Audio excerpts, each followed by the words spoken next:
রবকে শোনো, রব্বুনাল্লাযী আ'তা কুল্লা শাইইন খালকাহু সুম্মা হাদা।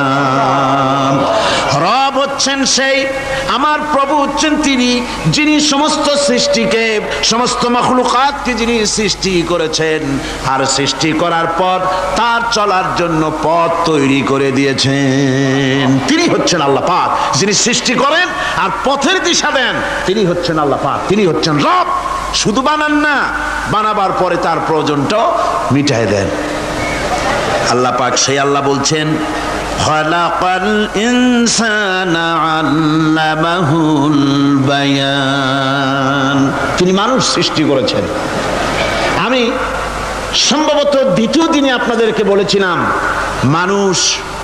মানুষ বানর থেকে আসে নাই, মানুষ ওরাং ওটাং থেকে আসে নাই, মানুষ শিম্পাজি থেকে আসে নাই, মানুষ বাঁদরের গোষ্ঠী নয়, মানুষ এসেছে মাটি থেকে, আদম থেকে। মানুষের পূর্বপুরুষ হচ্ছেন হযরতে আদম আলাইহিস সালাম। মানুষের পূর্বপুরুষ কে? আদম আলাইহিস সালাম। আর মানুষের